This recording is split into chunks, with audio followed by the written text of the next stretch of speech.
Hello and welcome to the CAPS Conversation series. My name is Brendan Mitchell, and on this episode I have Mr. Faisal Abdulhadi. He's the Regional Business Development Manager, Bahrain, Egypt, Oman, Saudi Arabia and Sudan at Austrade.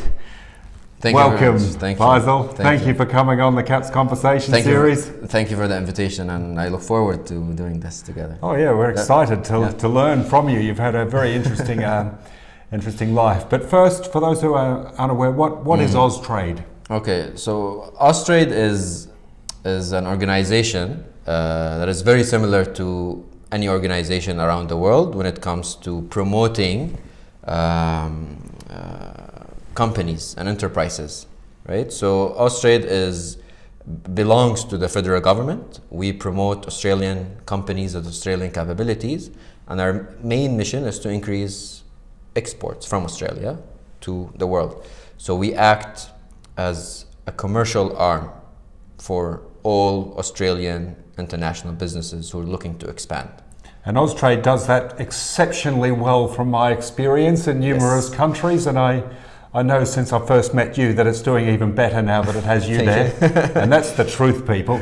Okay, no, it really is. Thank you. So we're available in 80 countries, and we're divided into sectors. So, and I cover education and healthcare. Now you also work across multiple countries as well as the multiple industries. Definitely. So from Saudi Arabia, we cover Oman, Bahrain, Egypt, Sudan. Of course, there is also Yemen, but we don't usually mention Yemen because there's not much opportunities there. But we're hopeful in the future that things will come around for that once great country that could once again be a there are huge opportunities there, and soon actually we will also be expanding. So I will also be covering Jordan, Syria, Lebanon. You're going to be a busy man. Yeah. But let's just touch on healthcare. Yep. Now, what are some of the Australian developments in healthcare or products or services? Now, look, Australia is really known for the technology and it's an innovation, the technology that are starting up, but usually they get acquired really fast from US firms and they become Americanized quickly. And they lose the Australian flavor. For example, one of the technologies, for example, Wi-Fi.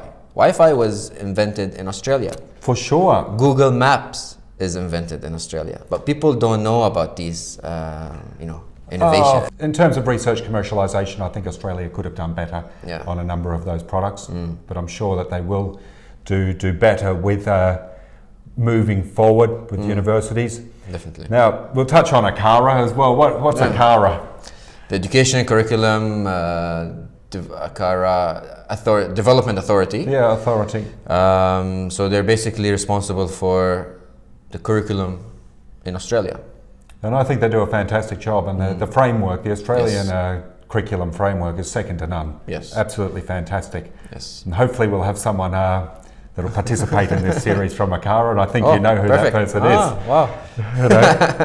Now, we have a look at Egypt and Sudan. How did they get grouped with the Gulf countries, Bahrain, Oman, and the Kingdom of Saudi Arabia? One, due to Egypt's size, and two, not being Gulf countries. Yeah. It's really, there's no secret to it. It's a commercial decision that Austrade have done due to the resources allocated in the region. So Saudi has the biggest BDMs, business development managers, resources, and their capabilities and experience. They could be able to cover Egypt and Sudan. So they have decided that we will be covering it from our market. So it's just a matter of allocating resources and the experience and capability within the team. Now, you mentioned that Saudi Arabia, the hub, will also manage also Syria and Jordan. Yes, Jordan and Lebanon, so the Levant. Okay, yeah, that's going to be a big scope. And Iraq, yes. Yeah, big scope. And Pakistan, maybe. Yeah. What are you going to be working 24/7, are you? We'll see. Now, I understand you're going to Egypt next week. Yes, so we're going to be in Egypt. We're launching and we're having an education reception. We're inviting around 40 school leaders and counselors. Yep. To promote and educate them about studying in Australia and promote Australia as a world-class study destination.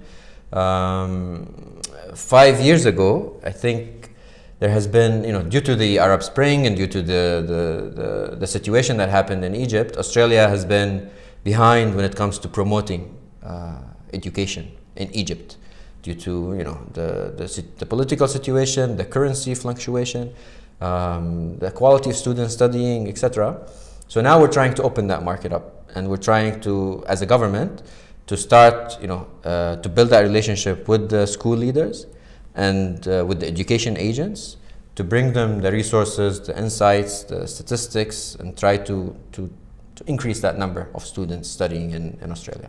Fantastic. The K-12 education in Egypt is fairly good, and I know that their vision and their Ministry of Education's vision is pretty positive, and they're moving ahead. Definitely. Well with it. I hope you have a successful trip there. Inshallah. But yes, but let's get back to where you came from and where you were educated. Now I can see that you've worked in a number of different countries prior to coming back to the Great Kingdom of Saudi Arabia with roles in Riyadh, Jeddah, Canada, the US. And also Korea. Yeah.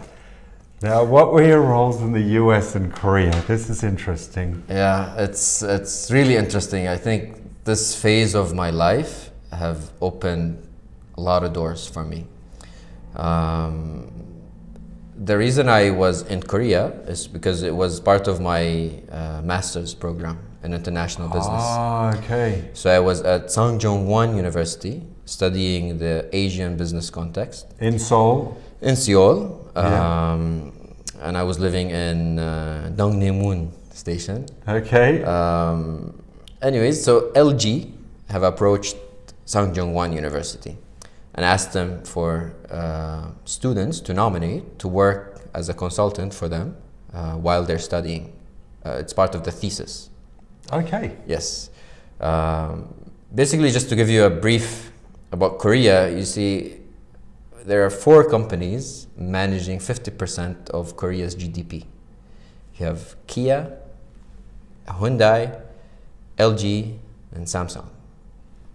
You know what they say? It's you can actually wake up on a Samsung bed, sleep with Samsung clothes, watch Samsung TV, look at your Samsung watch, cook in your Samsung that is built by at a kitchen that is built by Samsung, drive your Samsung car, yes, because they bought Renault. Yes, I know. Quite nice looking. Study car, in a Samsung university. Speak with your Samsung phone. Say do your detergent with Samsung detergent. Everything can be done with Samsung products. So now LG is another big competitor. It's a big conglomerate. So I was doing consultancy with their detergent brand. So basically they had a brand called Tech, and they wanted to create a counter strategy for Tide, who is coming into the country. Okay. Yes. So I was doing that consultancy with them, and we have developed a short-term and a long-term strategy to counter their access. And what should they do? Tide is coming in. They're going to take market share from them. Oh yeah. What should they do? So that was part of my thesis, and this is why I was in Korea. Then I went to the US after Korea. I worked with a company called IMEX Management. They organized USA pavilions and international trade shows. And I was working in the food and beverages sector. Based out of which city? Charlotte, North Carolina. Okay. Nice beaches there. Yeah, but I used to travel down to Florida, to Key West, the most southern point of America. Yeah. Anyways, so I passed all the way from Jacksonville. Yes. Did that in the food and beverages sector. We organized USA Pavilion and international trade shows in Abu Dhabi, Japan, Russia, and Australia Fine Food.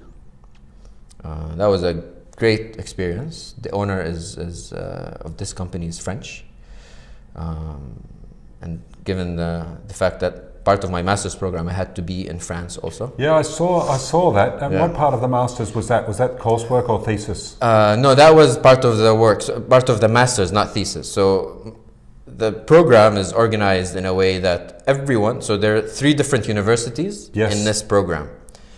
We all start in University of Victoria. Okay, over in Canada. Vancouver. Exactly. Yeah. In British Columbia. We all start there for a semester. We study the North Business American context. Yes. We have, different negotiation classes. It's all about international business. And from there, we all travel together to France. How big was the class? We had 24 students. Okay, excellent. Yeah. Good size. So, And how long was it in France and Paris? another semester, and not Yeah. in Paris, in Rouen. It's in Normandy. Okay, yes. Yeah, it's I don't want. It's a nice city, very quiet, nothing much to do there. Is it famous for cheese as well? Yeah, of course. Yeah. Fromage. Yep. I'm not sure if I'm saying it correctly. It's Don't worry, I don't know. To me, you are. yeah, but maybe the people listening. All right, they'll be okay. They can give us the feedback. Yeah. So did that for a semester, and after that we studied the European business context. Yep. And then from there we go to Korea. So Awesome. it's one of the best experiences I've ever had. The awareness that you learn and the global mindset that you Yeah. will have, it's incredible. You become more culturally competent. Doing business in a nutshell is dealing with people. You're at the end of the day, it's a person dealing with you. Sure. And people are complex. They're not the same. And growing up, I was born in Saudi. I lived in Saudi, and my parents are from the Middle East. And then I moved to Canada. Which part of Canada? When we first moved, we moved to Mississauga. Where's that? Mississauga is in Ontario, but that's when I done my high school there. Yeah, that's why I was But my asking. university was in Halifax, Yeah, okay. Nova Scotia. You're right out on the east coast there, aren't you? Yeah. How did you end up there? It's actually a coincidence because It's a before good university. it's I a know very good Yeah. university. It's considered to be the Harvard of the maritime. So basically, Halifax is a very vibrant city, very unique atmosphere. You'll find students from all over the world. There are 3 main universities there. Dalhousie is like the Harvard of the universities Yes. there. Very lean back, very relaxed people, very friendly.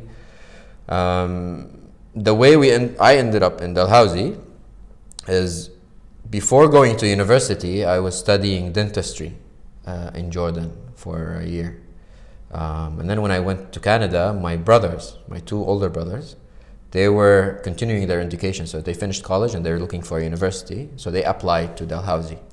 Okay, so you had a family connection Yeah, there. so I applied Yeah. to, and then we got all accepted at Dalhousie, and we decided to go there.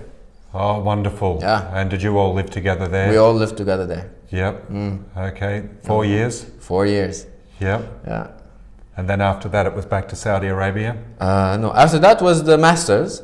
Oh, straight after that? Okay. Yeah, so during university I had some work placements. They call it co-op. Yep. So I worked with PepsiCo. Yeah, I saw Pepsi. What were you doing for Pepsi? I was a sales rep. So Yes. basically I had a district that I'm responsible for, around 40 stores. In Halifax? In Halifax. Well, how was that in the winter? Were people still drinking Pepsi? So I used to sell chips, not PepsiCo is the main brand. Okay. And then you have Frito-Lay and Quaker. Oh, the Lays. Yes. Yeah, I was the quite chip like man. those too. Oh. So it's very, very, very interesting job. Very tough. For sure. I used to wake up. I had to be at the DC distribution center at 6 a.m. and had to be back at 6 p.m. to the distribution center. So I had a truck full of chips in the back. I go to my stores and then I do my orders, do the next order, remove everything that is expired, everything that looks gonna be expiring soon. I buy it from the store and I put it in another store where I think it's gonna sell faster, because they will deduct that from my salary, because this is my area. So there are a lot of entrepreneurship skills that I learned. For sure, it sets you up very well. The Australian companies are very, very lucky. Now, but, without giving too much away here, do you have any pointers or tips for Australian organisations looking to enter or perhaps further their business in this part of the world? I mean, apart from it takes time. I mean, for us, the advice that I usually give, and basically not all Australian companies need to or necessary needs to get help from us. Some of them, they have everything ready, but other companies can see a lot of value with us when we help them with their market access strategy, finding a right partner for them, or lobby for them for any specific situation. I always tell them it's not always the large companies that you need to partner up with.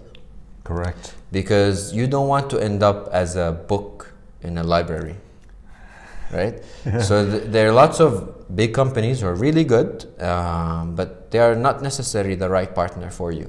So you need to look at a company that shares the same values, a company that can share the same goals and purpose.